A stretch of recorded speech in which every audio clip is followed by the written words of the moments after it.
ഈ ചോളത്തിന്റെ തൊലിയും വാരിക്കൊണ്ട് എങ്ങോട്ടാ? അതെ, പൂവില്ലാതെ എന്ത് വാലന്റൈൻസ് ഡേ?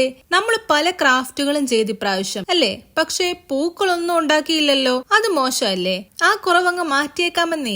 ഈ ചോളത്തിന്റെ തൊലി കൊണ്ടൊരു ട്യൂലിപ്പ് ഉണ്ടാക്കാം നമുക്ക്. ഇപ്പോ ഈ ചോളത്തിന്റെ ഒക്കെ സീസൺ അല്ലേ, അപ്പൊ ഇഷ്ടം പോലെ മാർക്കറ്റിൽ കിട്ടും ഈ സാധനം. ഇത് നിങ്ങൾ ഉണ്ടാക്കി കൊടുത്തിട്ട് കിട്ടുന്ന ആളോടൊന്ന് ചോദിക്കണം, ഇത് എന്ത് വെച്ചാ ഉണ്ടാക്കിയെന്ന് മനസ്സിലായോന്ന്. ഭൂരിപക്ഷം പേർക്കും ഇത് മനസ്സിലായിട്ടുണ്ടാവില്ല, എനിക്ക് ഉറപ്പുണ്ട്. റോസിന് പകരം ഒരു വെറൈറ്റി ഒക്കെ വേണ്ടേ നമുക്ക്? ഒരു പൂവിനൊരു 4 തൊട്ട് 5 ഇതൾ വരെ വെച്ചാൽ മതിയോ? ഇനി അത് കൂടിയിട്ട് അവസാനം റോസാപ്പൂ പോലെങ്ങാണോ ആയി പോയെങ്കിലോ? നമ്മൾ വെറൈറ്റി ആണ്, ട്യൂലിപ്പാണെന്നൊക്കെ പറഞ്ഞിട്ട്.